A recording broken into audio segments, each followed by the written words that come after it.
Episode 8, Dr. Phil Skiba. Welcome to the Oxidative Potential Podcast, where we discuss all things sports science and performance. I'm your host, Matthew DeRoche, and with me is my fellow co-host, Phil Patterson. Enjoy.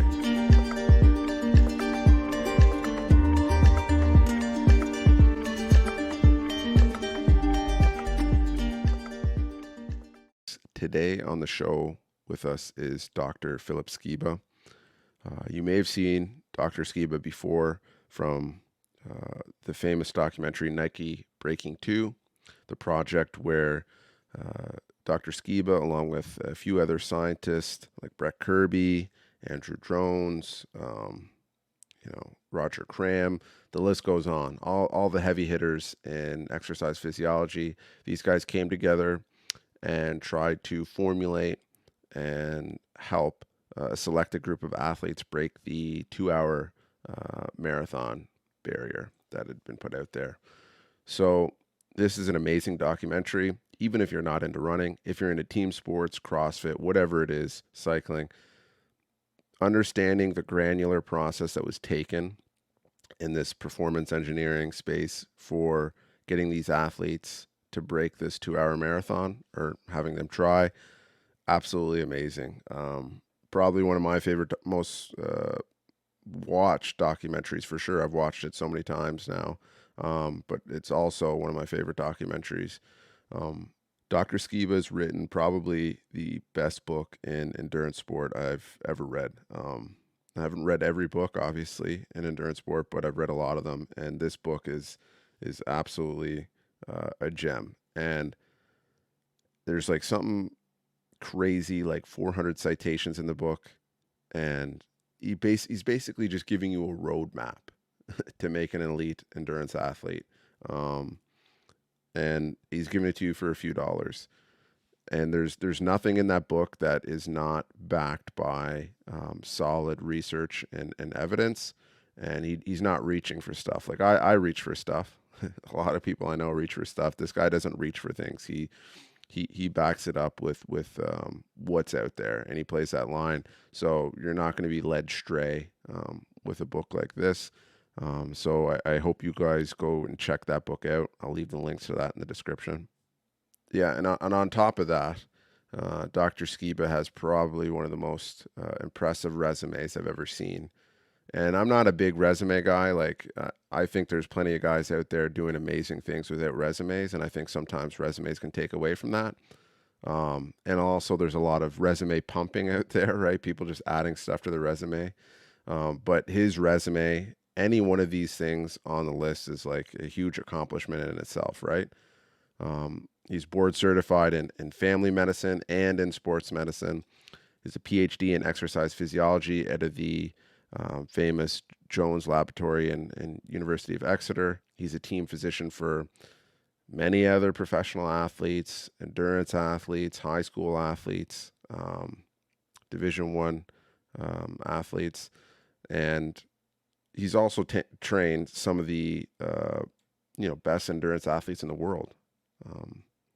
It's just insane if you look at some of the athletes he's coached. Also, he's a program director for sports medicine at the Lutheran General Hospital, and also regional director for sports medicine in the Aurora Medical Group. So, I mean, if you just think about, some of the responsibilities of any one of these things that he does, it's huge. Like even coaching an elite athlete and in itself is just such a huge undertaking. Then think about being a doctor on top of that, along with all these other things. I honestly don't know how he has time to take out of his day to talk to, individuals like myself. It just doesn't make sense. Anyways, I hope you guys enjoy this conversation. There's a ton of insight here from Dr. Skiba. I tried to ask him questions that I haven't really heard out there much, or just questions I wanted him to elaborate more on. So I hope you guys enjoy. Super excited to chat today. Thanks for having me. Yeah, no problem. So your book is like I told you in the message, I think it's probably one of the greatest resources I have on my bookshelf for sports science, for training, for coaching.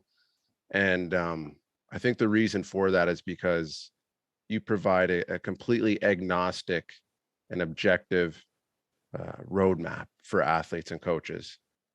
Yeah, well, look, here's the thing, right? The problem in sports, the problem in the world in general right now is everyone wants to have a thing Mm-hmm. um, that they use to kind of define themselves.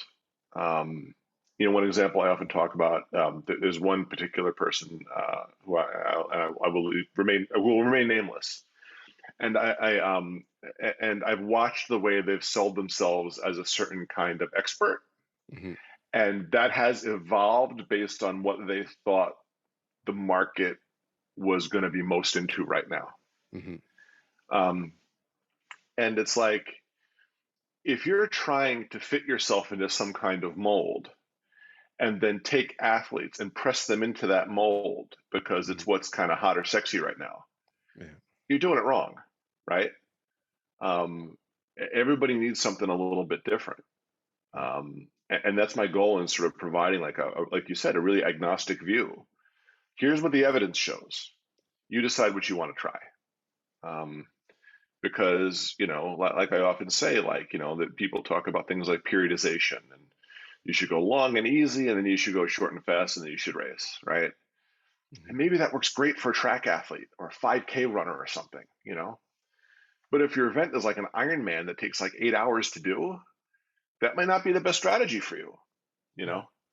know? And you got to be willing to think that way. You have to be willing to think flexibly, right? You don't fit your training program to what you want the athlete to do. You design the training program around what's best for the athlete. Yeah.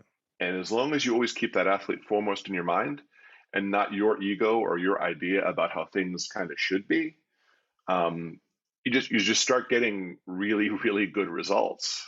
And you can't argue with results. Yeah, that's funny because this has been a popular topic talking about the whole polarized versus pyramidal. And I think people on the middle ground are really kind of trying to put forth, the adaptations that are yielded from either or for a specific sport exactly, right, are going to be different. So all Yeah, things considered, like we know non-responders is a thing in science, right?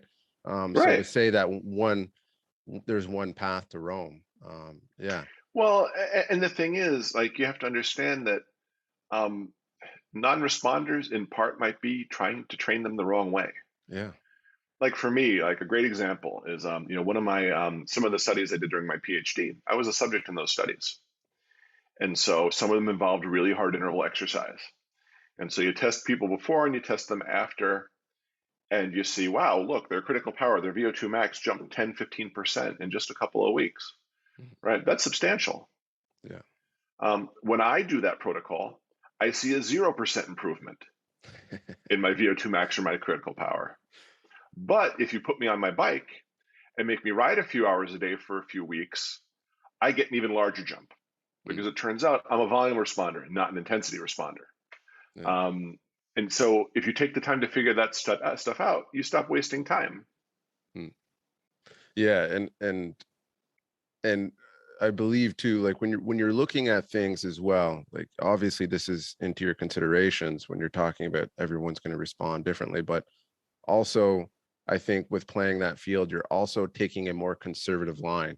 And obviously a physician, this is something that's kind of bred into their education, is look at everything with a very critical view and also be conservative, because 50% of what we know, like it said out there, is probably going to be wrong in the future.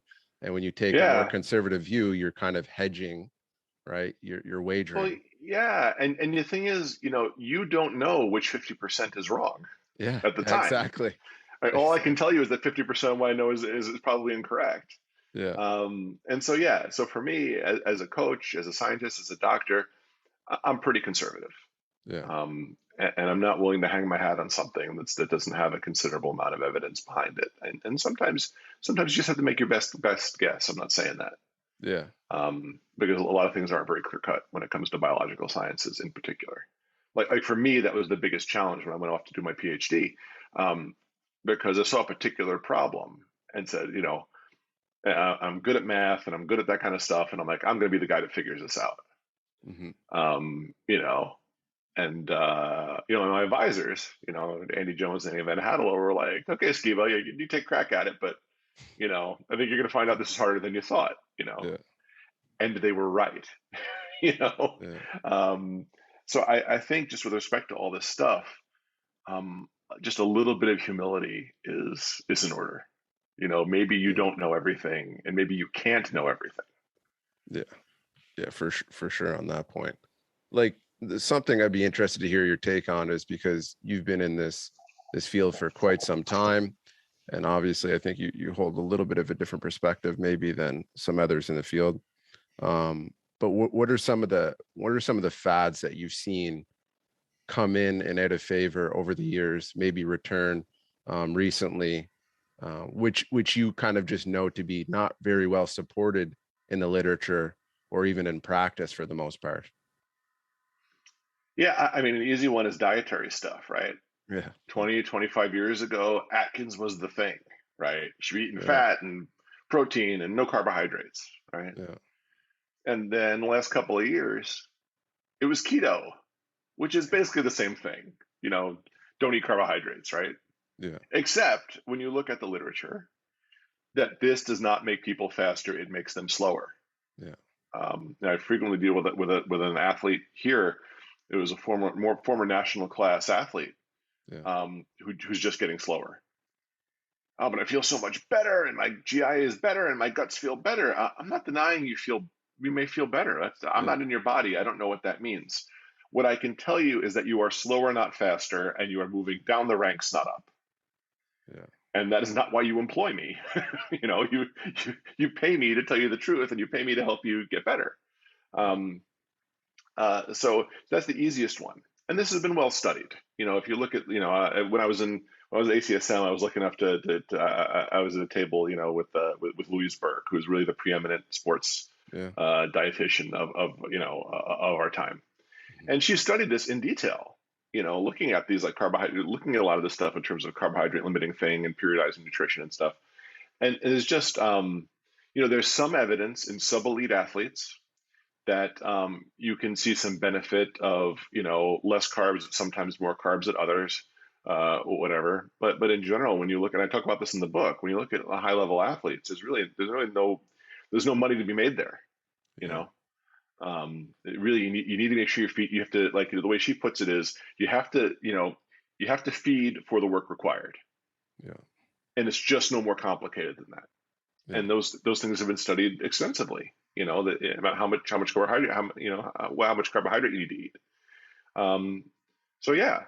Now, if you want to make it easier for my athletes to win by not eating carbohydrates when you race, okay. Yeah. Yeah. I hear But you on I that. try to lay that evidence out there. Is that, Yeah. look, this is pretty well studied, and you're doing yourself a disservice if you do otherwise. Yeah. I've Not seen. that there aren't aesthetic reasons, right? Like there are. You look at guys who are into competitive bodybuilding and stuff like that, and there are benefits to much higher protein intakes than are typical, Yeah, of course. and probably some to limiting some element of carbohydrate and stuff like that. But it's a very different story than when you're dealing with real live, endurance athletes with the exercise for hours at a time. Yeah. Yeah, and I think there's a kind of confusion too out there with intermediate athletes versus professional athletes who much more depleted in glycogen. I've seen it in myself, even deteriorating performance with low carb. Not only that, bone mineral density. You're seeing runners getting fractures in the strangest places in their bodies, and that literature has been out there since, the early 1900s when they're primarily doing the initial research on, ketosis and Yeah. yeah, I mean, if you look yeah, at, like, recently, like all the research that and all the consensus statement that's put out on Red S, which is what we're calling what used to be called kind of the female athlete yeah, triad, yeah, right? And so and what you see is that even just a few days of disturbing carbohydrates, for example, you start to see abnormalities in bone metabolism. yeah, I have a dear friend from my college days, who, not even a professional athlete, just someone who likes to exercise. Hmm. A couple of years ago, she went and got a bone mineral density test done because her doctor wasn't happy with how some of her stuff was looking, and she had the bones of like an 80-year-old woman because she had so restricted her eating and so overdone her exercise. Mm. Um, and that's not something you want to see in a 40-year-old woman. Um, so it's really challenging, um, because these fads have bona fide, implications for your long-term health and wellness. Yeah. And it's really hard to drive that into people's heads because I don't care how fast you might, even let's pretend that doing this crazy diet, and yeah, sure, it might trash your bones, but I'm really going to win this race. Yeah. What are the chances that's going to make any difference when you're 70 years old and you're in a wheelchair or you have Yeah. compression Yeah. fractures in your spine or something? Like, you got to play the long game. I fundamentally don't care how well you do this year. Yeah. Like, as a doctor, my concern is in 20 years or 40 years, what's your life going to be like? And are you still going to be happy, healthy, living your best life? Yeah. Or are you going to be a mess over some racing you did in your mid 30s that Yeah. nobody remembers and nobody cares about? Yeah. And I think that's important. I think it's important for athletes to have their sport in the correct context. Big time. Years ago, I dealt with a guy who was a very high level professional in his field, who was also a really good athlete.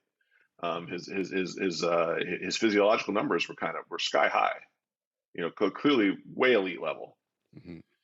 And he kept telling me about how he was going to go and he was going to quit his job where he was, very well respected in his field, to become like a professional triathlete, you know. Mm. And he's already in his late 30s, you know. And I said to him, you know, who won Kona last year? And he couldn't tell me. Yeah.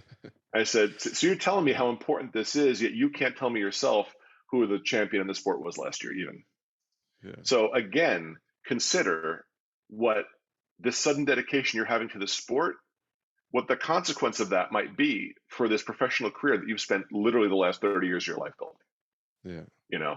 Yeah. Yeah. And that's what I mean, is that all of us need to look at our whole life and not just limit it to, this thing that we're doing for the next couple of years. Yeah. I hear you on that. That was a great point. I think perspective is it's a commonly lost attribute when it comes to an athlete, right? It's not on the front of their mind as how should I be thinking about things in the long-term process. In different sports, it's more prevalent, like football. Hey, you get an ACL rupture, it's all gone, right?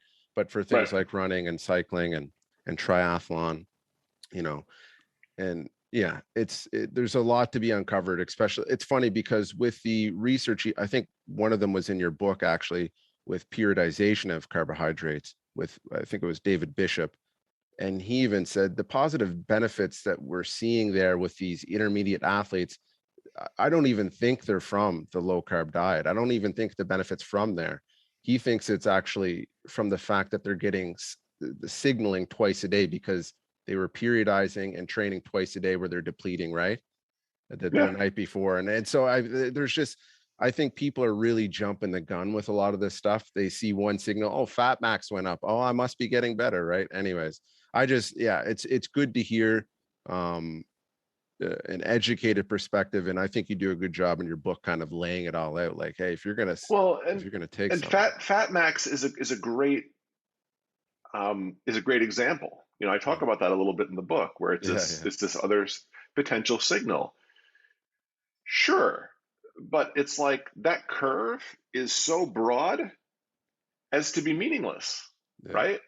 Like, you go 35 watts either way from fat max yeah, yeah, before you see an appreciable difference in fat metabolism. So what use yeah, is it, right? Because I know when I ride my bike that the difference between 150 watts and 200 watts, right, yeah, is a big deal in yeah, terms of how long I can train. yeah, So yeah. Let's actually get into some testing, because one hmm, thing that I've become a huge fan of recently, and this is actually because of some of the analytical software that's been out there. inside and AeroTune stuff and all these things. And I really tried to understand how did they get to this point, and understanding that they're just using power duration models. And they're finding great value out of that. And especially when I read your book, I just started to come to the conclusion of, these are really good markers, but a lot of coaches saying that, hey, this stuff is a pain in the ass to use, and it disrupts training. But the more I started to spend time thinking about it, I really didn't understand that excuse, because to me, spending, a short period of time during your week, whether that's fresh or you're in the middle of your training week, to do some high intensity testing, I don't know how that would be a disservice to the overall adaptations you're trying to yield. And I know you use it with your athletes quite consistently. You say you have a hard time sometimes getting athletes on board, so you sneak it in there. But I think if athletes you think athletes just need to understand that, hey, this isn't taking away from your training. This isn't taking away from your performance. And my most successful athletes have been the ones most willing to test. Yeah. And the athletes that were most willing to test were the athletes who were typically had some kind of background in science. Yeah. So they understood the value of data. Yeah. Either you are faster or you are not faster, right? That is the only question I'm interested in terms of your performance. Or you're either making more power or you are not making more power.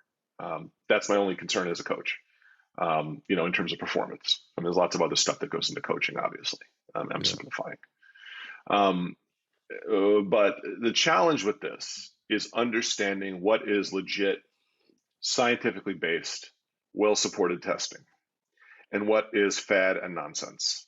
Okay, because there's a lot of stuff out there that it doesn't work, and it doesn't work the way it's claimed to work anyway. Yeah. And is based on, at best, pseudoscience. You don't need to be paying for testing kits. You don't need to be paying for a bunch of lactate stuff, whatever. Like, you literally people ask me how I've been so successful with athletes. It's because I am good with Microsoft Excel. And it's just not more complicated than that. Yeah. Because you build your model, you test people, you plug it into the model, you use that to inform how you coach the person. Yeah. You get to do a few different tests so you can get a really good power duration curve. And you watch how that curve is moving over time. Is it flattening out and rising? Right? You can be pretty confident that your endurance training is working. Yeah. Is it getting steeper and the far end is dropping more? I mean, that might be okay if you're a power or a speed or an athlete that's a sprinter, but if that's what's going on with your endurance training, that's probably not to your benefit. Mm-hmm. It just gives a nice way of visualizing for the athlete, Yeah. what's going on and what the benefits of the training are. And if I can show you that your critical power, your critical speed are marching up with time, that's a really good, sign that what you're doing is working and you should keep doing it. Yeah. And when that curve stops moving, when your numbers stop getting better, that's a really good sign you need to change something. Yeah. And I guess that's my point, is I want to let their body tell us what we need to do. I am not imposing a system on them. Yeah. We're going to train and we're going to see if your body responds. And if it doesn't respond, we're going to do something else. And it's funny, in my experience, this is something a lot of coaches have not been willing to be on board with. Because once I start testing you, I become responsible. Yeah. Right? They don't right. like If you're doing my program and you're not getting any better, that's my fault, not yours. Yeah. Right. But if I'm not tracking your performance, if the only performance marker I have is your performance in races, I can always make an excuse for that. Yeah. Right. Yeah. I can, oh, you didn't eat enough, or oh, you didn't sleep enough, or oh, whatever. I can find a way to put it back on you as the athlete. Yeah. And I hate to say it, that's what a lot of coaches do. Yeah. And that's not appropriate. No, I 100% agree with you, because I've had discussions with coaches and I've talked to coaches before, and there's always this friction you can feel due to the fact that they know that you're going to get some information that they probably haven't uncovered themselves, and they're nervous to see, okay, what happens if my athlete isn't getting better over these few months. And it's funny that you brought that up, but that's something I've noticed over over a long time, even when I was younger in sport with certain things and training programs. Um, but that is a really good point. And it's funny because I think now we're seeing some more popular stuff come out with testing and the physiological side, like VLA max, for example, right? And to me, it's not very well understood, and it's being implemented a lot. Sometimes I don't think in proper circumstances. But what are you trying to get out of that? Like, are you trying to understand fiber typology? What like I think that's what most people are trying to grasp at. And if we have something, it's not, because we know through the research that it's not very, it's not Right. very intricate. It's But it's it's not like, yeah. Sorry, go ahead. no, but what I was going to say is, like, with critical power, we already know that these are already great indicators. If we're seeing a large W prime, yeah, that probably means what you're looking for in the VLA max, but you're actually getting hard performance metrics at the same time. And it's way easier. Right. You're not sticking them 10 times and waiting 20 minutes on a bike. So I think it's really ingenious, and people think because it's simple, oh, it Yeah. can't be good. I mean, for those of you who are interested in concept like VLA max, um, this just isn't a big thing in the world of physiology. And Mark Burnley explains it much better than I can. He's out there on a couple of podcasts where they ask him about these things. So it's Yeah. worth seeking him out if that's something that you're interested in. Yeah. But it doesn't mean what it's purported to mean popularly at all. Yeah. Yeah. And frankly, my athletes, I don't mess around with it. But in the general case, right? Um, Performance is king. The best test of performance is performance. Yeah. I've seen people spend a lot of money doing tests looking for things like without naming names, looking for things like their VLA max or these other kind of pseudo markers. Yeah.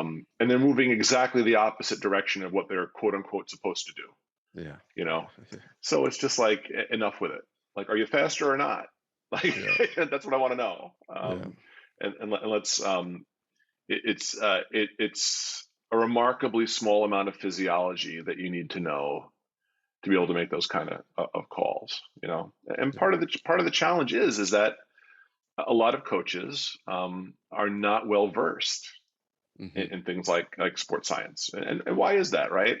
I mean, just think of the average high school in America, Hmm. right? They grab some poor English teacher and say, guess what? You're running the track team, Yeah, right? exactly. Like, Yeah. honestly, one of the greatest services I have ever provided to high school sports is every time I see a coach, I say, did you read Daniel's running formula? Yeah. No? Get on Amazon and make them order it right in front of me. Yeah. Yeah. And invariably, their athletes start doing better. you Yeah. know? Like, wow, look, That's look at great. this. Like, this just shows me exactly what I need to know. I'm like, exactly. Like, there's people who've studied this. Like, Jack's a great guy. Read his book and now train your athletes a little bit differently. you know? Yeah. So yeah, I think that's it. I think there needs to be less focus on things that are sold to us, Yeah. right? Less focus on widgets and gadgets and software and whatever, Yeah. and more focus on, does this new tool, does this piece of software make something easier for me, Yeah. or is it trying to sell me something, right? Yeah. Yeah, exactly. Because I think you're very clear in saying that, there is a use in physiological testing on the ones that Absolutely. have been tried and true, but it's not Yeah. something you're going to do every week with an athlete, because you would inherently not really understand the use of it very well if you're going to go out and use it every week, right? Because there's simpler ways to get what you're looking for. But yeah, as Right. as a as an intake, and trying to understand, okay, where do these things lie with the athlete, so we can kind of get a good look, and what is it that we're looking at for the profile. Yeah, it's a great use, but the over reliance on physiological testing, just it's kind of a immaturity, I would say, almost, just like a Yeah, doctor. I mean, yeah, Yeah. it sort of depends what you're looking for. Like, I'm a scientist. I love. Yeah. I get paid to do this. I love running VO2 max tests. I love doing it. It's fun. Yeah. Same here. It's fun to do science. It's fun to see how physiology changes with time. But for the average athlete, right, Yeah, you can do exactly. so much without going down that road. Yeah. Um, it's just, to me, it's like, are there better ways Could you take the couple $100 you're going to spend me to run this test Yeah. and eat better? You know, Yeah. Yeah. I mean, genuinely, Yeah. I think it's worth weighing those things, Yeah. and saying, what's this going to do for me, really, besides make me feel cool for having done it. Yeah. Yeah. It's one thing too is the unfortunate reality of it is physiological testing does come with a lot of buy-in for the athlete, right? Hmm. But sometimes it's good to show them, hey, see these metrics that we found through this? We actually found the same metrics over here in this field test we just did, basically of what we're looking for, and just to get it out of their system and kind of break the Yeah, uh, break the components down to them and say, hey, there's nothing special here, and you go and right. give them the numbers, and yeah, yeah, Yeah. So no, I think field testing can do 95% of what we need. yeah, Absolutely. yeah, You got a stopwatch, you got a power meter. That's all you need. yeah. So one thing I'm actually really interested to hear your opinion on and observations on is I hold a lot of stock in environment. I think a large proportion to some of these hot spots you see in athletics, whatever form, is the environment. Obviously genetics, we know, like with the mitochondria and some of the stuff that they're uncovering in Africa and different places in the world and what's going on in the physiology show that, yeah, there's genetic components in the mitochondria that might give them an inherent advantage. But that being said, if you see the environment that these athletes are training in, um, there's probably a lot of it to do with that. So I'm interested to hear in your observations when you spent some time in Kenya with Kipchoge and his training partners, and what were the things that really stood out to you in that environment, and you believe are kind of some pillars of success there. Yeah. So, I mean, number one, certainly, and I would agree with you, environment is crucial. Yeah, And the kind of, the, what is the culture of the place that you are in? yeah, Is it, because like there are very well known coaches who destroy athletes constantly.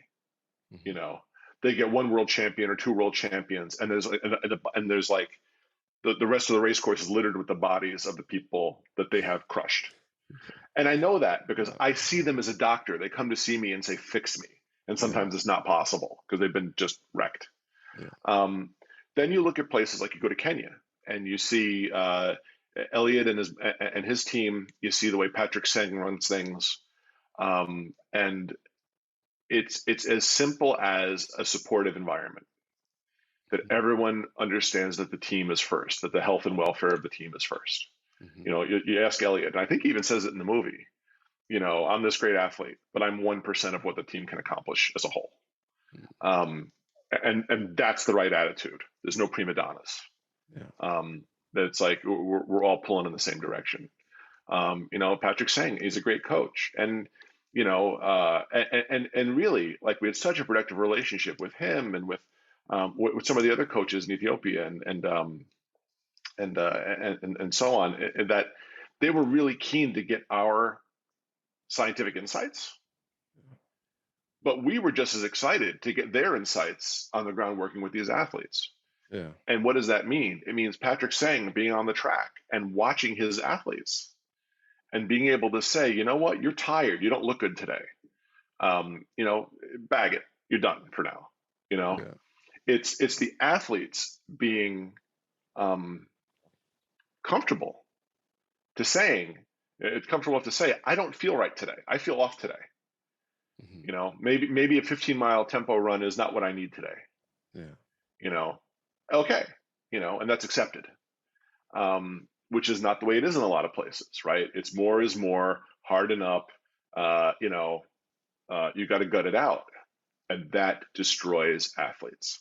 yeah, And so when you see these highly productive, highly successful places, you see that they don't subscribe to these kind of ridiculous Western ideas yeah, of constantly beating people to death.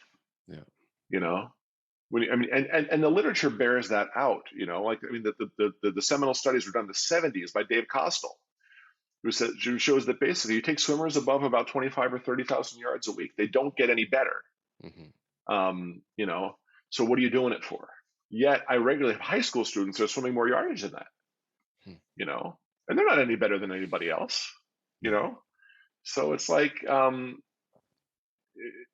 people are kind of unwilling to accept that this is not about being some kind of drill sergeant. This is not about beating people to death. It's about a culture of excellence that respects everyone's health and welfare, um, because that comes first. No athlete is going to perform at their best if they don't feel that their coach or their trainers or their ancillary staff has their best interests at heart. Mm. Yeah, it's actually quite humbling to hear you say that, because it's funny. I heard a podcast recently with a fairly prolific American runner, and I obviously not trying to say anything and bat poor light against him, but he really kind of talked down to the whole process that was going on in Africa with running. He said these guys are so Mm. archaic, right? Like they don't even know how to cool down properly, and just it's very common for a lot of people to look at a place like, for example, E10 in Kenya, and say, oh, these guys, they don't have metabolic carts, they don't have lactate, they don't have, sports scientists sitting at their beck and call, so they can't be doing anything right. They're just And lucky because of apparent, genetics. yeah, sure, it's genetics. Yeah, No, yeah, it's yeah, nothing to do because because look elsewhere. You yeah, know, look at Paula Radcliffe, right? Her world record stood for 15 plus years. yeah, She wasn't born in Africa. yeah, I mean, it's like it's that whole kind of philosophical argument, right? mm, All you need is one black swan to prove that not all swans are white, yeah, yeah. That's a good one. right? Yeah, And so that's the thing. It's like my question is, who's winning these races? yeah, You know, and obviously these guys are doing something right. yeah, If they're winning as much as they do, yeah, because American runners in general, with all their technology and all of their metabolic carts and all of their facilities, they regularly get the pants beaten off of them. yeah, By the East African runners. yeah, I've seen it. When I was in, a story I like to tell is when I was in Kenya. I was talking to one of the runners in Elliot's camp, who was talking. There had recently been a 5K or a 10K or something. I don't remember exactly how long the race was. mm-hmm, Um, and so some of the Western runners that were there training with the Kenyans, they were going to go to this race and kind of see how they were doing and kind of test themselves out against the Kenyans. mm-hmm, And so they're getting ready to race, and the race had to be postponed by a couple of hours or something.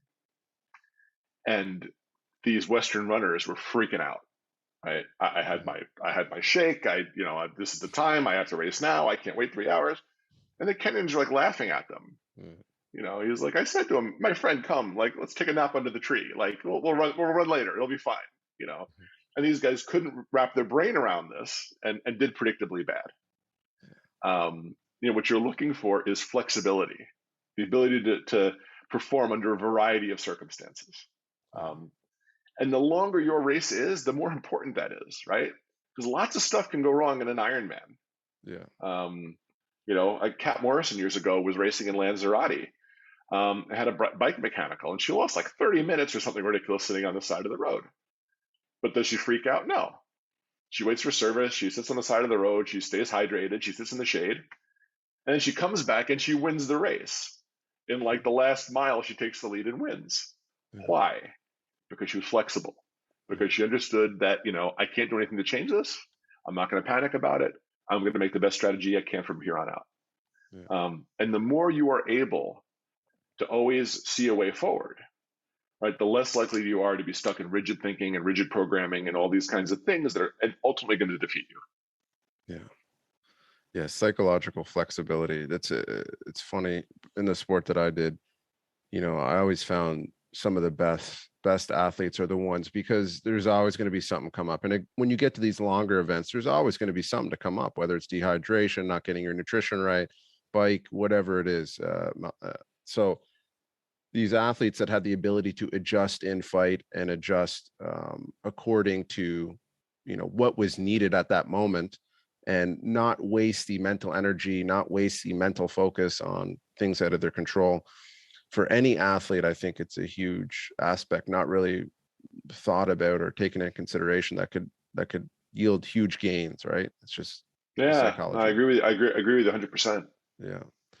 So um, one thing that I'd like to discuss actually is, some of the things that they've done there, because I heard you describe, some of their training processes where, they obviously do a lot of low intensity or that moderate domain work, but they have these kind of increasing tempo runs where, they Hmm. start off and continuously ramp up. And what are some of the benefits of looking at runs like this in terms of muscle fiber typology and what's going on there? Because it's interesting to see not this, two zone model and then up to zone 4 or up to zone 3 or whatever it is for 4 minutes, and it's just kind of intuitive. It's just interesting to hear your thoughts on that. Yeah, it's interesting, right? So one of the things you have to remember, people love to talk about muscle typology, muscle fiber typing, Yeah, as if they understand what they're talking about. yeah, And the truth is they don't. And the truth is a lot of scientists don't. And the reason why is this: muscles are highly variable based upon where you sample them. For yes, example, yes, if I put my trocar just a little bit below the surface, I get a lot of fast twitch fibers. yeah, If I go real deep, I get more slow twitch fibers, yeah, right? If I go more proximal, I get more of one kind. If I go more distal, I get more of another kind. yeah, And so really, it's difficult to really type out muscles. Okay, yeah, but let's put that aside for a minute. yeah, yeah, Muscles behave according to something called the Hahnemann size principle. And what that means is that you recruit fibers based upon the task. So you're doing something that's pretty easy, you're probably firing mostly slow twitch fibers. And then as you go up, you're going to recruit bigger fibers that are stronger, but are less endurance oriented. mhm, Okay, just for simplification. yeah, And this process also happens as you get fatigued. mhm, So as you blow out some of your slow twitch fibers, those fibers are going to shut down. mhm, And you're gonna have to bring in some of those type 2A, those intermediate twitch fibers, mhm, right? That can be pushed towards slow or pushed towards fast, depending on how you train. Um, so now you're recruiting fibers because you need them, but they're not quite the right profile, right? They're not as endurance oriented as the fibers that have gotten tired and have shut down. mhm, And this cascade continues until you run out of fibers and you get tired, right? mhm, And that's just one element of what's going on with muscle fatigue. My suspicion is that what happens is that by doing a bunch of training in that moderate domain, in that zone 2, as people like to say, somewhere below where you begin to collect lactate in the blood, mhm, you're relatively isolating the slow twitch fibers. yeah, And you're forcing them to do as much work as possible, do as much of the heavy lifting as possible. And you're getting them good and tired. And then towards the end of your run, as you start shifting up to harder work, right, now you're recruiting those higher order fibers, those type 2A fibers, in some cases those type 2X fibers, the faster twitch fibers, and now you're training them. mhm, My suspicion, and there's precious little data on this subject, so understand it's only my opinion, yeah, no, I hear is that if you start shifting to that type of work too early, you haven't totally worked out those type 1 fibers enough, those slow you. Mhm, twitch fibers. And you're starting to recruit in these other guys that are taking up some of the work and then unloading some of those lower order fibers, if mhm, that makes sense. yeah, And so that's one of the reasons why I think it's more crucial to do these kind of progressive runs like the Kenyans do, where they start out. I mean, you or I could keep up with these guys for the first couple of miles. mhm, And then they start speeding up and speeding up. They're starting out at 8:30 pace, but they're finishing at 4:30 pace. mhm, Um, in sort of the way they're working up the recruitment order of those muscle fibers. mhm, So that's what I think is going on there. And there's lots of ways to skin that cat, right? Like you can do it the way they do it. They can do it progressive, mhm, or a lot of times, particularly on the bike, because cyclists are apt to end up in a hammer fest. What I end up telling them to do in their long ride is, yeah, you're going to ride for 3 hours, and in that fourth hour, you're going to do 3 by 20 minutes or 3 by 15 minutes up there, well in that heavy domain.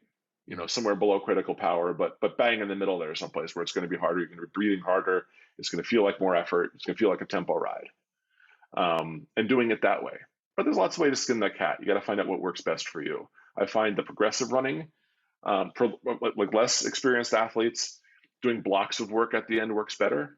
Yeah. I think as athletes get better, particularly runners, they have a better innate sense of pace, and you can ask them to crank it up and do more of a progressive thing the way the Kenyans do it. I think either Yeah. probably works fine. Yeah. That's very interesting, and I enjoyed the um, first little discussion there on typology, because this is something I've been getting into quite a bit lately after reading Stefan van der Swoord's little mini review there on Mm-hmm. skeletal muscle, and some of these stuff with proton MRS, Mm-hmm. understanding like, oh, we can sample a lot more of this little whatever muscle is, rectus femoris, than this little Mm-hmm. P-shaped 200 300 fiber biopsy, and we're seeing actually Mm-hmm. something maybe a little bit different. And it's crazy, because if we think of how much time we've spent under the assumption that this little biopsy from the quadricep is giving us a huge view of everything that's going on in the muscle, when we know that the surface and distal and proximal, all these things change dramatically. So yeah, it Yeah. was cool to hear your take on saying, hey, listen up here Yeah. for a few. And when I first learned that stuff, right, that's not stuff you learn in medical school. Yeah, yeah, I was lucky enough when I was in Exeter, working there and running the sports medicine program and working on my PhD. I went out for beers with Peter Krustrup one night, who did some really excellent work. And if you don't read his early papers, you're doing yourself a real disservice, because really it's really formed a lot of my thinking around the subject. yeah, And we started talking about muscle typing. We're having a beer, and he's like, "Yeah, you got to be careful where you biopsy." And he's like, he's talking about all these different areas of biopsy and the crazy, the very different things you see based on yeah, where you do it. And for me, I was like, holy, like crap, like that really hadn't occurred to me, yeah, you know, um, because I was a relatively early stage of my understanding at that point about the way these, what the sort of the small structure of these muscles, right? I'm a doctor. I yeah, deal with big muscles. yeah, yeah, Um, yeah, but once you really start getting into kind of the more the fundamental histology and the way that changes throughout the muscle and stuff, it's like, it's kind of like, kind of the blinders come off, and you say, holy crap, this is way more complicated than I thought it was. Um, yeah, and the difference between me and a lot of people is that I'm willing to say that. yeah, Okay. The more I learn, the more I study, the more I realize how dumb I am. Right. My knowledge is a mile deep, yeah, yeah, but it's this wide. yeah, Right. I see this one little slice. yeah, And that's why for me, I think my great talent in sports science has mm, been lateral thinking, has been the ability to take things from other fields. Because I'm into music and different things, electronics, and I'm able to see where models that work in other fields, like for example electronics mhm, or music, have application to physiological systems. yeah, And so for me, it's been gathering people around me, um, that and learning from them mm, from very different areas. yeah, Because once you start doing that, connections become apparent that weren't apparent before. One of the best scientists I know, Dave Clark, who I just finished a review paper with in the fall. mm, He's up in um, he's in British Columbia, just at Simon Fraser University. oh yeah, Superb scientist, superb writer, sharp guy. He's trained as an engineer. You know, and that's really useful, right? Because a guy who comes with that kind of rigorous thinking mm, is way less apt to succumb to kind of the frou-frou, you know? Like yeah, you regularly hear people, talk complete nonsense, yeah, yeah, and yeah, and Dave is just the guy who's really good at saying, no, this is nonsense, right? Like yeah, we're gonna cut this off right here. This is where the edge of the evidence is, and we ain't going any farther than yeah, that. yeah, And I genuinely appreciate that, and that's why he's one of my best friends, because yeah, it's easy for me to start thinking 5 steps ahead, yeah, you know, and that's how planes crash, right? mm. Like that's why you need an engineer to say, we're gonna go to step 2 next, not 5, Skiba, you know. We're going to reel it in, and we're going to Yeah, do this a yeah, little bit yeah, at a yeah, time. yeah, And that's why it's important to have a team around you, right? Because you make each other better. yeah. No, I totally I think we've all been caught in that, whether we want to admit it or not, some people. Um, Yeah. but yeah, like especially with exercise physiology, there's such a huge lineage of, well, Mater said 4 millimole, so it's 4 millimole. And unless you're coming from a different field, it's going to be hard to kind of escape all that, literature that's been Well, established, right? So and this is the thing is that Mater's work is getting popularized in part because of the development of certain yeah, yeah, systems that are getting sold, right? yeah, Um, but he is not the leader in this field, yeah, right? He comes from one laboratory in yeah, Germany, right? yeah. If you look at the vast majority, you look at George Brooks, you look at all these other Oh, laboratories where people have been doing the heavy lifting in this field for decades, hmm, from the time of A.V. Hill forward. yeah, Um, those views are just not mainstream. hmm, Um, and in general, the mainstream of science does not always get it right. Right? There was a time at which people thought the Earth was flat. Um, unfortunately, but nowadays, yeah, I think in general, um, you can see that prevailing views of things, of physiological things that have been heavily studied, hmm, can be correct, yeah, and have value. Now, we see areas where that's not true. If you look at COVID, for a long mm, time, we had people talking about, oh, this is a droplet spread thing. It is not droplet spread, it is aerosol. aerosol particulates, And yes, yeah, and that needed to be said and yeah, studied and proven, because the science that, if you look back in time to where this kind of droplet dogma came from, it wasn't very well studied. It was kind of like somebody's opinion, decades ago. hmm, And it only became really important right now when you had a worldwide pandemic, hmm, um, of extraordinary magnitude, right? yeah, So there are areas where the mainstream can get certain things wrong, yeah, but lactate metabolism in general is extremely well understood. yeah, And the fact that things like VLA max are just not, frankly, not that important isn't surprising. yeah, yeah. You're right on that, and thanks to you know, guys like Brooks. Um, I think honestly, if people would have been paying attention to some of the stuff that, he was shouting from the 70s a little bit earlier, I think, uh, I think you understand that it's like that in any industry. When someone Right. comes out with something innovative or something groundbreaking, there always is going to be a resistance to that. And rightfully so, there should be, right? There should be a challenging, but sometimes you see the challenging for the wrong reasons. It can be ego driven, it can be Yeah. whatever, right? Yeah. Yeah. And I mean, I don't yeah, work I don't work in lactate. Like, that's not yeah, my thing. yeah, yeah, Like, for me, um, lactate's very interesting from a biochemical standpoint and yeah, from an understanding of cellular metabolism standpoint. yeah, But at the end of the day, for our purposes as whole system physiologists, right? yeah, The important thing about lactate to remember is that it's an indirect marker, and yeah, it's the effect, not the cause, yeah, right? yeah. It's like watching the exhaust from a car, Yeah, right? yeah, Um, yeah, yeah, it's and so it can tell you certain things, yeah, but at the end of the day, like when people tell me about how lactate is making them tired, I just tell them, like, when you're running your 400s, are you tired at the end of the 400? Yeah. And after you wait 30 seconds, do you feel better and you're ready for your next interval? Yeah. Good. How high do you think your lactate is when you're ready to go again? It is still sky high. It yeah, ain't the yeah, lactate, you yeah, know? Like, stop yeah, focusing on that. yeah. I hear you there. Let's actually get into some of the stuff that you've done a good job on and bringing into the field or uncovering, because I didn't actually know that you were behind a lot of the things that we see when it comes to fatigue and performance modeling, like normalized power, for example. X power, I think was what you called it in your book initially when you Yeah. investigated it. Um, if you could just talk about some of the things that you've uncovered, but also some of the things that you would like to continue to push forward and uncover in that realm. Yeah. I mean, the whole, I think you just froze. Oh yeah, sorry, 1 second here. Yeah, Let's see. Are you clear now?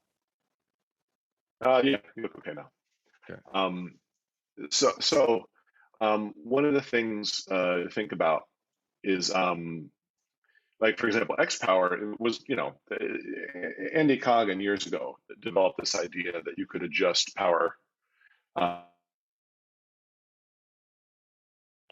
1 second here, Phil.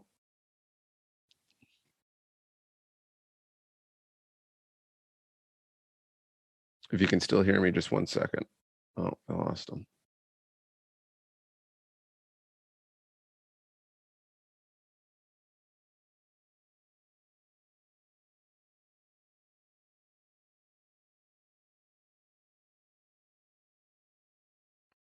Okay, we got you. We're back. Sorry, No, the no, no problem. internet shit the bed there. That's fair. That's fair. So you're on Yeah, Coggan. yeah. So Andy Coggan like developed this thing called normalized power, and the idea was that you could adjust power to be more reflective of the metabolic cost. Mhm. And it gives you kind of a nice rule of thumb, you Yeah. know, the idea that if you took like a really hilly ride that you did at a maximum effort, and a flat time trial of that you took at a maximal effort, that there was a way to equate those two things, Mhm. that there was a way to look at them and say, yeah, the average on that hilly ride is lower for all of the downhills, but the extra effort you put on the uphills kind of made up for it. Mhm. And so the effort was similar. And so we have this now a number that shows you the effort was kind of similar, Mhm. which is a neat idea, you know. And I really didn't offer that much new to that paradigm. I just said, well, there's physiologically speaking, there's better ways of doing the smoothing of the data, Yeah. you know, that was the modification I made. But Mhm. it's where I got my start Yeah. in terms of this kind of modeling. Mhm. Um, from there, I moved more into longitudinal modeling, right? My problem was that I need to know that my athlete is going to be good on such and such a date, Mhm. right? And that's part of what I was doing for Elliot, right? Is looking at that kind of tweaking of the program to ensure that we got a peak at the right time. And there are models, like the Bannister model, which is in some ways unfairly maligned, but works really quite well if you use it the way it's meant to be used. Um, and so uh, um, and so I've had great success with that, in terms of my athletes' performances, in terms of what Elliot was able to do, and so that was great. So I was looking at over time, but the problem of short-term performance was still an issue Mhm. because I need to be able to explain to athletes how to pace. And so I developed this thing called the W prime balance model. And again, everything we do is built on somebody before. Yeah. 30 years ago, Hugh Morton put together the first model that showed this, that we could look at the W prime, right? This work above threshold, for just to make it simple for people, as a battery. You get a certain amount, or a gas tank. You get a certain amount in the tank. Mhm. And when you go above your threshold, when you go faster than about 10K pace, you start draining the tank. And when you slow down, you start to refill the tank. And he built his model so that it was a straight linear thing. If you're above, you're dropping in a linear way. Mhm. If you go below, you're refilling in a linear way. But it turns out that's not how it works. My innovation, in terms of working on this stuff when I was in England, was realizing that by looking at some other data, in particular from Carrie Ferguson, um, and her group, that actually the recovery of that battery is a curve. That Mhm. early on it speeds up, you refill quick, Mhm. and then the recovery slows way down. And so I built a model, and then Dave Clark and I built another model, um, looking at different ways we could describe that system in the Mhm. way it's going to recover. And that's kind of what I've been working on ever since. Um, is figuring out better ways of doing that, better ways of understanding it, better ways of building a model that will work under a wide variety of circumstances. Mhm. Are you just a little bit above threshold, or are you way above threshold? Mhm. Are your intervals real long, or are they relatively short? Yeah. And that's an interesting area to kind of figure out, in particular because it doesn't require a bunch of invasive measurements. Yeah. I mean, sure, when I do this work, do we put people on a metabolic cart and measure their VO2? Yeah. But Mhm. you could just as easily do this work on an ergometer or a CompuTrainer or in the field with a power meter, Yeah. and figure out how these dynamics work. Because that's Yeah. really what we want to know. We want to be able to understand, what do you got in the tank, and where are you best strategically? Where should you best utilize it? Mm. You know, when you see one of the major marathons, and you watch like the Kenyans up front as they're trying to crack each other or crack somebody else, and they're surging and recovering. This is what they're doing. Mhm. They're leveraging that battery, Yeah. you know. And early on, a lot of the success of my athletes came from me being a little bit sneaky. Mm. We'd figure out their power profile, their speed profile, and then I'd go online and start searching around for their competition and saying, where can I find this? Where can I find more information about their competitors? And sometimes that's being on some board someplace and waiting for somebody to brag about their latest workout. And that's great. Thanks for sharing that. And I write that down. And so then, by the early 2010s, I've got a notebook full of the power profile of a lot of really good athletes. And then when my athletes are getting ready to race, I can say, here's who your main competition is, and here's what their power profiles look like, and here's how we're going to beat them. For example, let's say your critical speed or your threshold is quite high, Mhm. and your double prime or your battery is quite low. Okay, so if you've got the better critical speed, your best strategy is to go to the front and run that. Make everyone else burn through their battery Mm. before, uh, because you aren't burning yours, Yeah. and they're going to fall off the back, and you're going to win. And the best example of that strategy is Paula Radcliffe. Mm. You just go to the front and sit on a high speed, and watch everybody fall off the back, Mm. right? Um, Alternatively, you got somebody like Mo Farah, for example, Mm. who has a great top end, but whose threshold is maybe not quite as high as some of his competition. Mm. So his strategy is to get to the front of the race and slow it down, right? Mhm. And and keep everyone afraid of what you're capable of, so that Mhm. when you're in a position near the end to empty the tank and win, you're capable of doing that rather than using it up early on, trying to run too high a pace for too long a period of time. It's just not more complicated than that. Yeah. It's I've actually used one of the Garmin applications. I can't remember where it comes from, but it's based off of your work. I don't know if you were a part of the app, but the W balance or Yeah, W yeah, prime there's my balance. balance app. Yeah, and Yeah, it actually is I didn't one. write that. Okay, Yeah, so someone else like took my work and wrote the app really. and put it on the app store. Yeah, it was cool to Yeah. see. Yeah, it's Yeah, great. And I think honestly, whenever regard like it lined up fairly well for me. I was surprised actually how well it lined up through my W prime. Um, but I think what you're saying here too is if it's not fitting, there's going to be a fit for it. You just have to find it. And once you have yeah, that fit, now it's super useful tool to be using in training, to be using in racing and pacing. Um, yeah. yeah, And yeah, if you look in the book, I forget, it's towards the end of the book where I talk about that model, and I show Kat Morrison's data. It was the first time I used the model in 2010, yeah, from the World Championships in Edinburgh. yeah, And you can see where she's emptying the tank, getting over a climb to drop her competition, and where she's mhm, recharging on the back end, yeah, and so on. So when you tune these models, because the problem is when you buy something like a Garmin, the model that's in there is using a group average data, yeah, right? yeah, So it's like it may not be perfectly tuned for you. yeah, But when you manually tune these models so they really fit an athlete well, man, it's powerful information, yeah, and can really be helpful. yeah. What I'm hearing here is and what I'm coming to is I think inherently the reason a lot of this stuff is lost on people is because they don't want to have to do really any work. Whether it's with interpreting any data from physiological testing or performance testing, if it's not right on the money right away, they're like, oh, it's useless. It can't be used. When it's complete opposite. If it was, I would probably be pretty nervous because physiology is pretty messy and complex.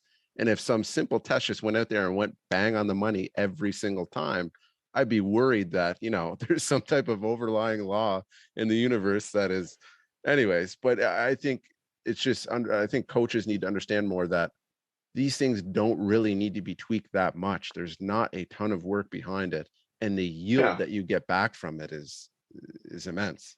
Yeah. Yeah. I mean, and that's one of the reasons I wrote the book is that, yeah, physiology is messy and complex and whatever. Yeah, But the basics that you need to know to properly advise athletes, that knowledge base is pretty easy to wrap your arms around yeah, once someone like breaks it down into easy to understand terms. And yeah, I think for me as a teacher, because I mean I work in a fellowship program, I train new sports doctors, I train residents and things, hmm, I train medical students. My my most important job is as a translator of science, even to my patients. mm, This is all the complex stuff. Here is the blurb you need to know that's going to make your life easier. And it's going to make you understand why we want to do this. mm, And that's how I wrote the book. I wrote in this kind of conversational tone where I took this complex stuff and tried to narrow it down to something that's easily digestible. yeah, And I think that that's worth doing because then it's easier to understand and it's easier to apply, and yeah, it's not mysterious anymore. I don't yeah, hold some like half of medical school is like literally a vocabulary test, right?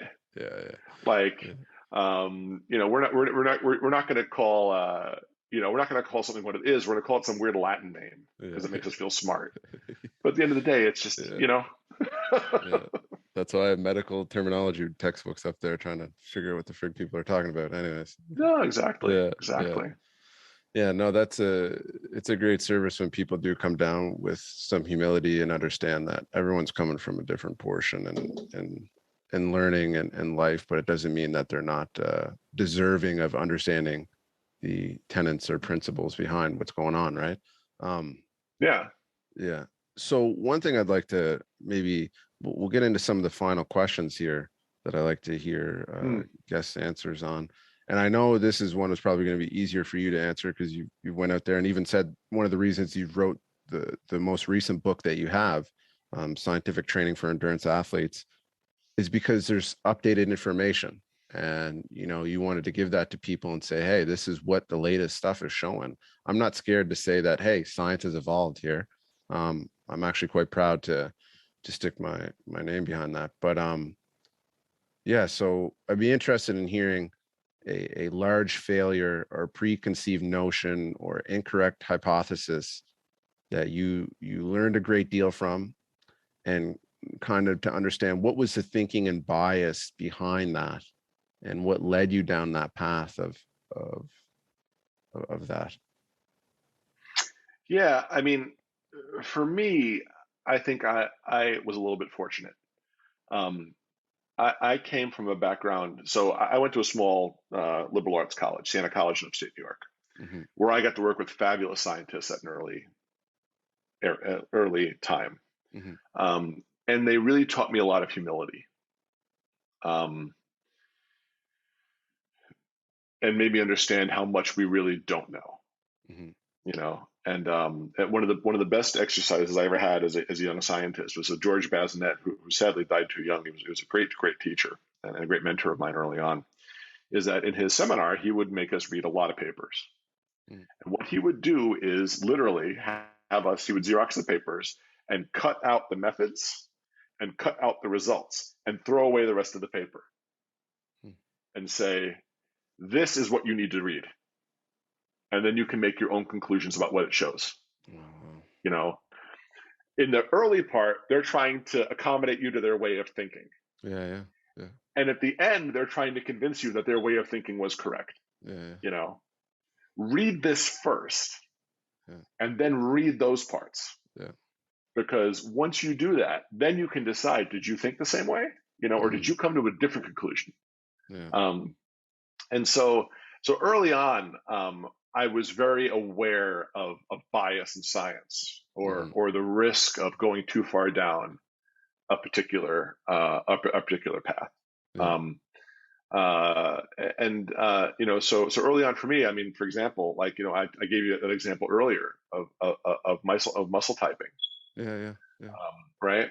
And this idea that I in my brain hmm, had this idea that the muscle is this relatively uniform thing, hmm, and certain muscles are more in the upper extremity are more faster twitch, and and the things in the lower extremity tend to be a little bit slower twitch, and so on. Hmm. Um, but you have these kind of broad things you learn in an anatomy class.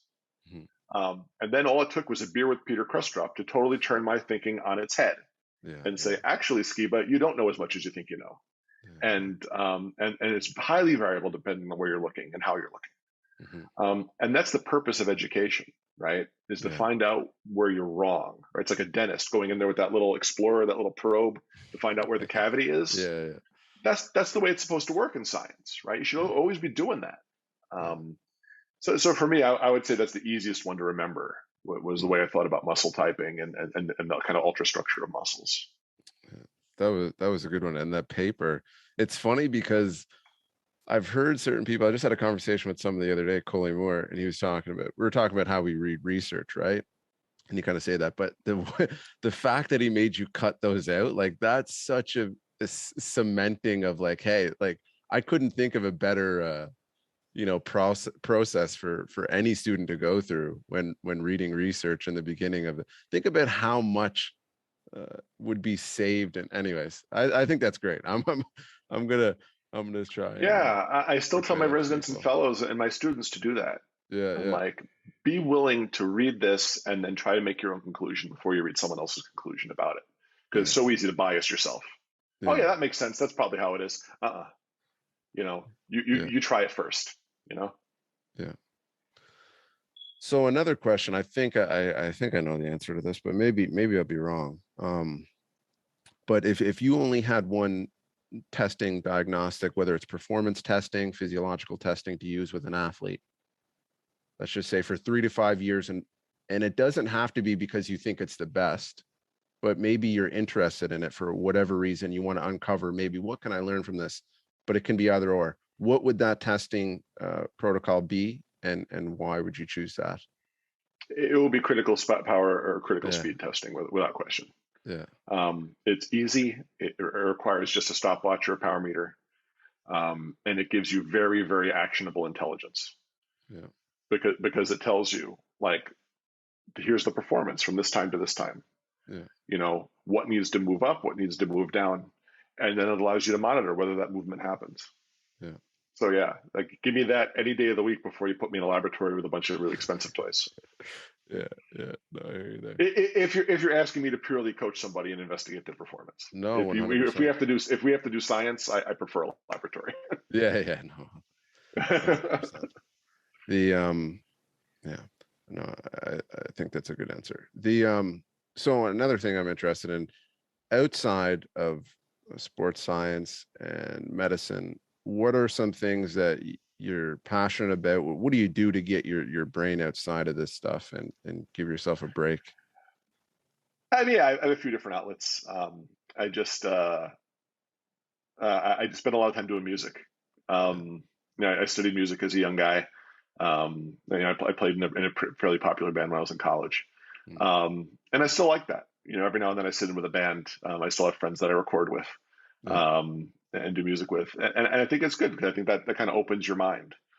And if you look at a lot of great scientists, look at Albert Einstein. He played the violin. mm, It's like you need to get your brain out of the rut sometimes. yeah, I also do a lot of writing. I don't. I've been working on a book of fiction for many years. That's almost done. And again, it allows you to exercise your brain.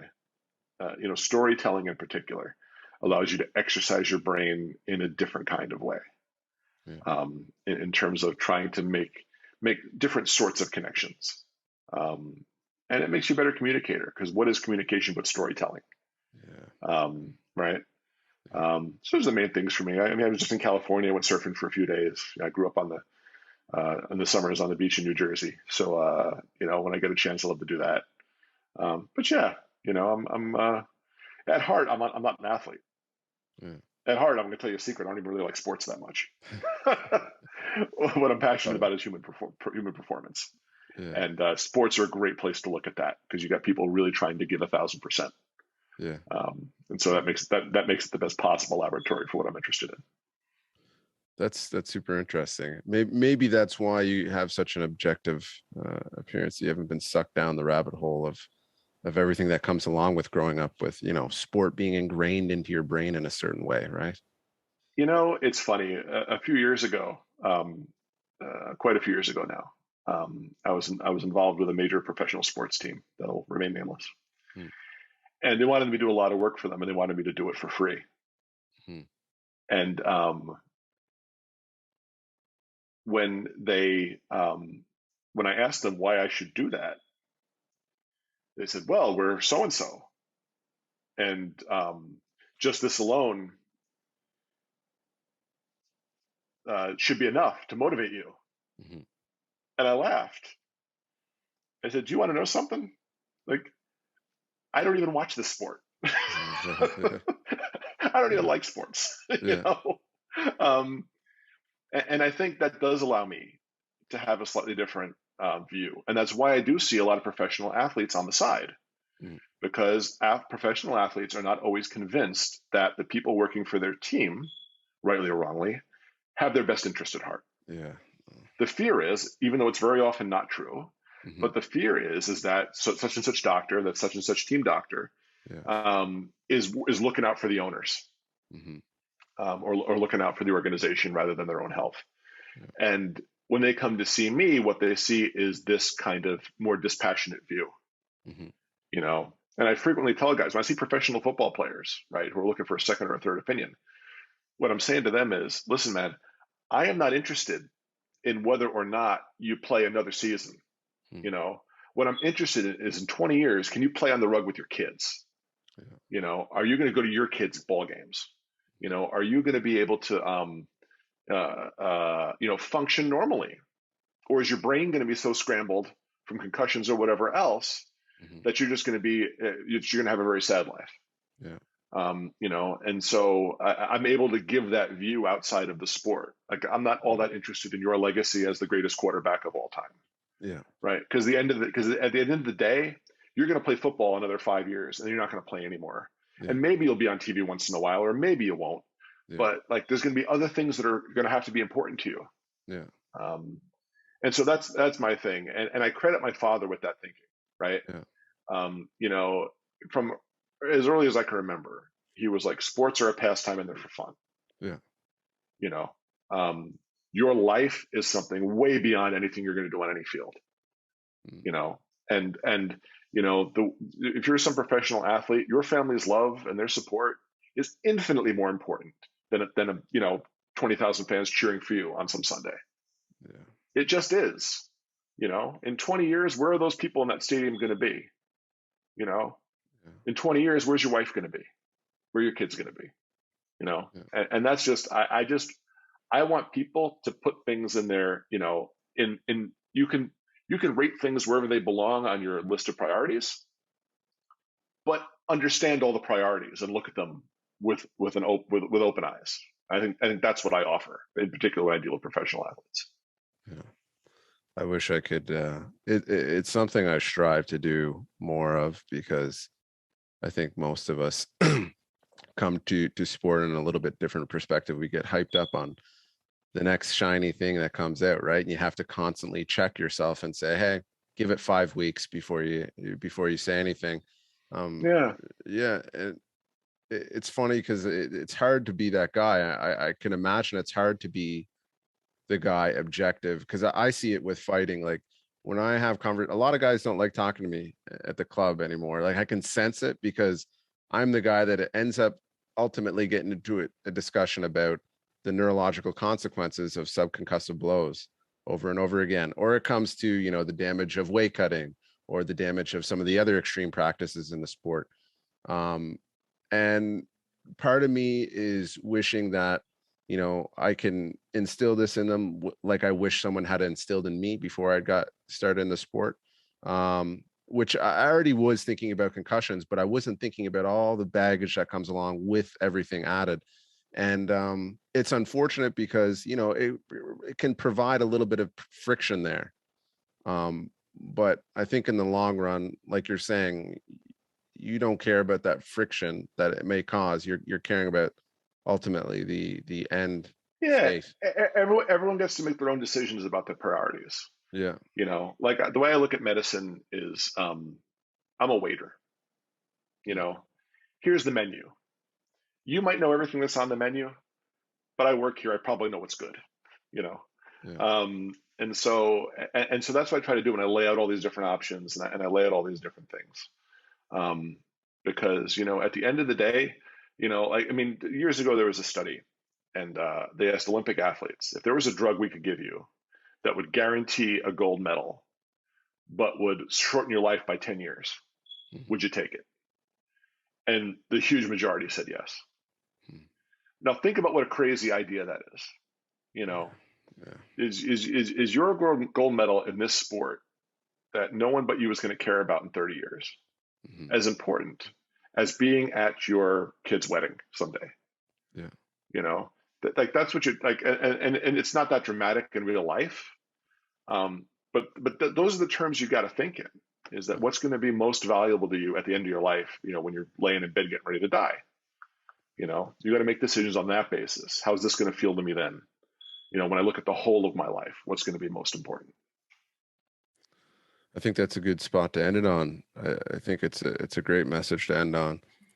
But before I sign off here, where can people find you? What stuff do you have to offer? Like your book, and I know you're on Twitter, right? Yeah, the easiest place to find me is usually on Twitter. Yeah. For me, it's the easiest to manage Yeah. of the social media because it's only 160 characters or whatever. It's not people writing a 10-mile Facebook post. Yeah. But you can also find me at my website, physfarm.com. Yeah. And you can find me in the journals. That's where I publish all my, aside from my book, that's where I try to publish my best work. So, Yeah. I'll have links to all that stuff in the show notes, and yeah. enjoy, folks. Thanks a lot, Phil.